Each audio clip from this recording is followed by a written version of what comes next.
February na, buwan na po ng mga puso, kaya ang issue na ating iimbestigahan ngayon ay ito. Bakit nakakabaliw ang pag-ibig? Kaya nakakabaliw ang umamin tayo Mahilig ako magpunta noon sa mga art galleries. Tapos may nakilala ako doon si Athena. Doon nag-message sa si Athena.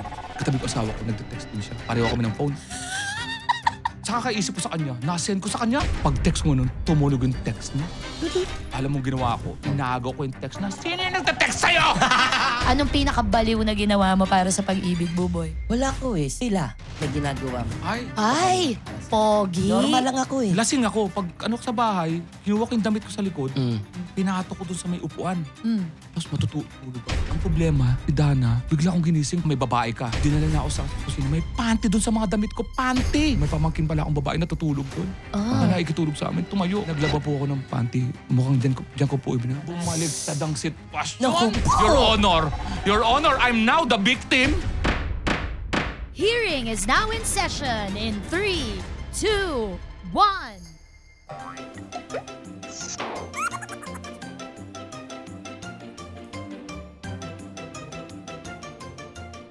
Yes! So, palapakan na rin!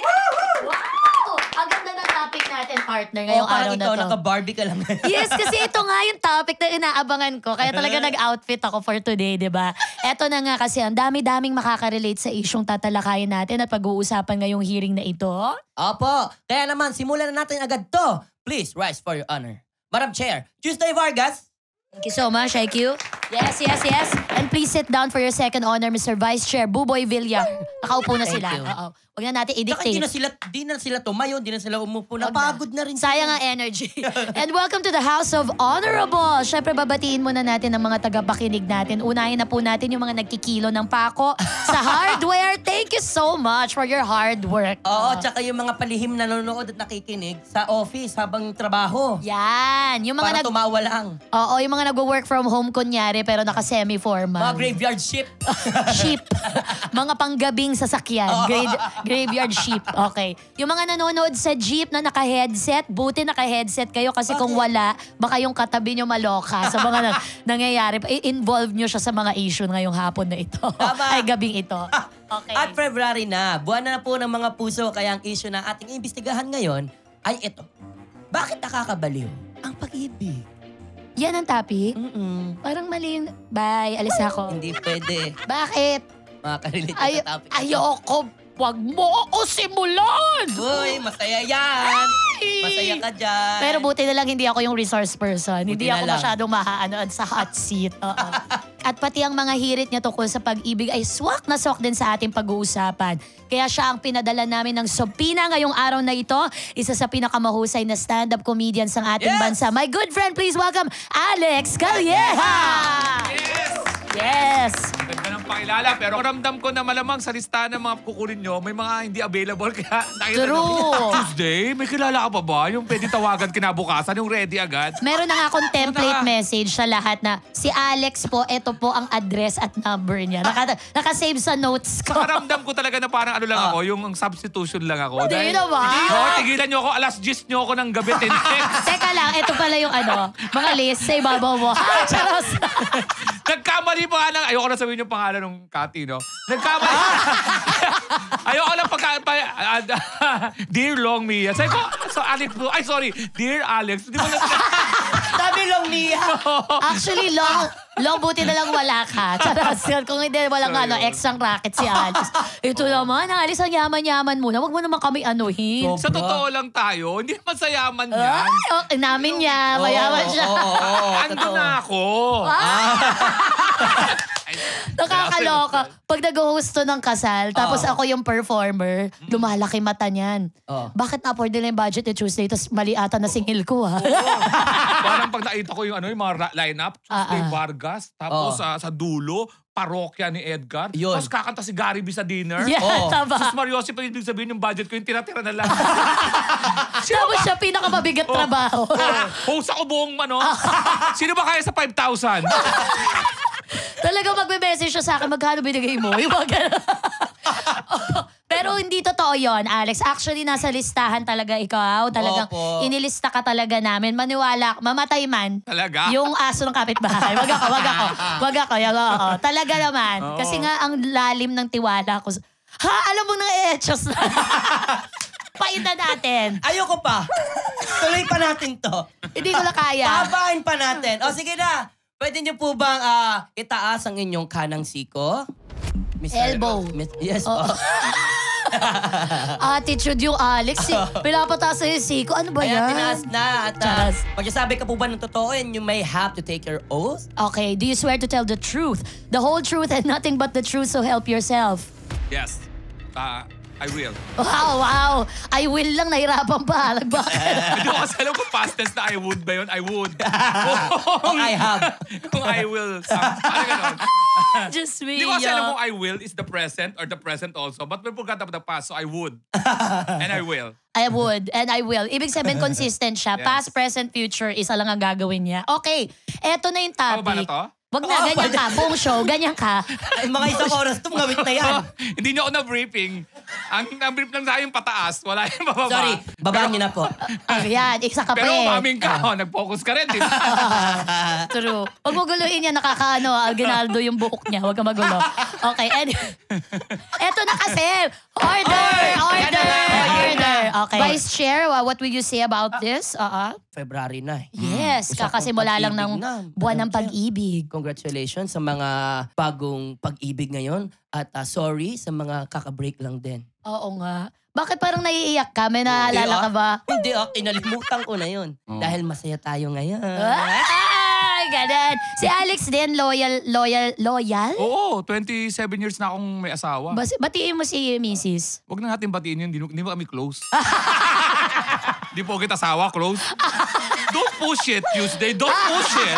Asawa mo na nga, close mo pa. Oo. Gabi naman, dami namang requirement. Oh. Okay. Ito, game na. Ito yung unang tanong. Diyos ko po. Mag-umpisa tayo sa bakit po ba nakakabaliw ang pag-ibig? Ayan. Unang-una pa, kaya nakakabaliw ang umamin tayo Umamin tayo. Doon pa lang sa pandiligaw. Oo. Hindi mo na alam kagad kung anong gusto mong mangyari. Umamin Bakit? Bakit mo nasabi? Hindi mo alam kung magpapakatotoo ka? Tumawa ka agad? O iharap muna yung best mo? Oo. Ang hirap ng desisyon nun yung ipakita mo yung totoo mo o Opo. gusto mo muna ipakita yung... Oo, kunyari, wala kang ability magsinungaling, magtago. Ayan. Paano ba yung totoo ka sa unang date pa lang? Di kakain kayo sa walang tipid-tipid, di ba? Yung, di ba? Bakas, sa bayad. Ang sakto lang, yung talagang yung uuwi kang busog, uuwi sang busog, yung masaya ka. Hindi yung pag nagpre-pretend ka, yung priority mo, katulad ng mga lalaki, di ba? Ang natin babae, di ba? Order what you want. Wow. Pero sa deep inside, sana po pasok to sa budget. Di ba? Super count ka na ng pera. Order what you want, pero pagdating sa'yo, isang 350. Saka isang 150. Kasi Presyo ka na. Presyo ka na. Minsan nga, ayos sa'yo mo, ba't ayos ka lang? Nagkumain ka sa bahay. Oo, ikaw na lang. Oo, ikaw na lang. Di ba, para pag uwi mo sa bahay, talagang maitak ulo mo dahil gutom ka eh. Oo. Ay! Oo! Labas yung kanin, bilis! Galing akong date! Oo, galing akong date yun. Doon pa lang simula kaya nakakabaliw. Ba't nakakabaliw? Bibili mo, parang kayo, nagiging saywar yan kagad, di ba? Oo. Tansyahan. Oo. Pandiligaw. Best foot forward. Paano ba manligaw yung Alex? Nung kabataan mo? Para meron din makuha kong tips. Ito, mahirap lang ako nung bata kami. Dumaan din ako sa kahirapan. Mukha lang ako mayaman, pero Wow. there was once a time. Wow! Mahirap yan Oo. Mahirap yan. Nako, ako alam nyo lang yung buhay ko noon. Oo. Kailangan ko magsakla para man-date. Kasi kung di mo na itatanong, Buboy, si Alex ay bunso. Bunso ako. Bunso yan. At ilang kayo, Siyam? 10. 10?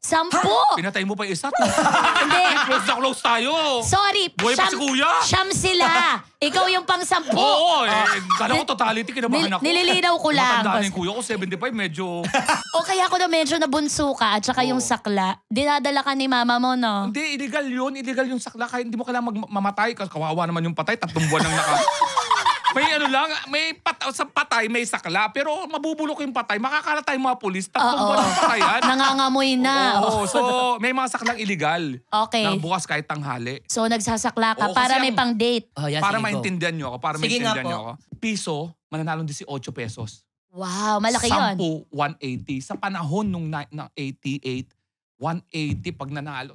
Pag 180, Oo, malaki yun. Malaki na. 20 lang ano nun, fast food, 20. So, yung 20 oo. na yun, yung 180 mo malaki na. Malaki yun. So, kailangan ko manalo. Mm-mm. Minsan pinapanalo naman talaga ako. Mm. Kaya lang, yun nga lang, bihira yun. So, alam ba, alas 5 date ko, talagang sinasapalaran ko yung 20 pesos. Hanggang 4:45 nagsasakla ka para talaga. Oo. 15 minutes before. Tapos magtatawag na ako sa landline, wala pang cellphone nun. Baka sabihin nyo, Mm. nagsisinungaling. Landline yun eh. Tawag na pagkatalo, sabihin natin, I have something to do eh. Kasi I have to, Nagsinungaling na I have to lang. study pa eh. Ang na-mention ko yung landline. Swerte nyo pa cellphone na. Oh. Nakakabaliw Dati. pag umibig nun. Bakit? Landline. Bakit nakakabaliw? Oo nga, Ano bakit? naman kung landline? Pag tumawag ka at sumagot yung tatay at nanay nun, Oo. sa tatay, kala mo papakasalan mo na yung anak mo eh. Paano? Na-experience 13 mo na ba? anyos ako ha. O anong pagka kayo, kung liligawan mo yung anak ko, anong papakain mo sa kanya? Sabi ko po, 13? opo, grade, ano lang po, grade 6 lang po ako eh. Gusto ko lang po siya makilala. Opo, gusto ko lang makilala. Tapos, kiss lang po sana sa cheek, yun lang. Super explain ka Mga kapag grabe tatay. ang tatay. Oo. Saka okay, kakausapin mo, Tuesday, tatawag ako sa inyo ha. 3 ring. Pag narinig mo yun, tapos naputol. Ako Yung sunod yon. na ring, ako yun. May code. May code. Oo, Oo, may tatandaan. Ganun yun. Tapos paglalabas ka sa bahay, makakarinig ka ng parang mga, ginagaya namin mga hayop noon. Paano? Paano? Nasa labas Diba? ka. Kaya alam, may naligawan ako dati noon. Ang bahay malapit sa Manila Zoo. Hirap na hirap ako. Bakit po? Hindi lumalabas. Nakikipaglaban. Hindi lumalabas eh. Nakipaglaban siya sa tunog ng ibang hayop. May gumagano din, kakakakak. Sabi ko, ang dami nito. Sabi ko, Natuloy yung babae siya na ba yun? Paglabas niya, it's a cockatoo. oo. Is that Alex? Oh my God. Ganun. Taga-Poveda kasi yung nililigawan niya. It's a cockatoo. Is that Alex? Taga-Povedan nga kasi yung nililigawan ni Alex. Huwag kayo magulo. Lang ibon mo. Okay pa yan. Okay pa yung... Cockatoo, Teka lang, okay pa yung landline, kapatid. Oo. Eh, yung pager. Ay, naku. Nakikipag-break ka sa operator mo sinasabi. yun. Para kunyari tawag ka, hello, yes, welcome to, what's your message? Ayoko na, Oo. period. Ang baho kasi ng hininga mo, Oo. period. Can you repeat that to me? Oo, yun. Minsan nga malilito pa yung operator. Diba? Bakit? Ito yung message ko sa 17744. Okay. I love you. Sir, hindi ko kami pwedeng Hindi ikaw! Bakit naman paniwalain? You know!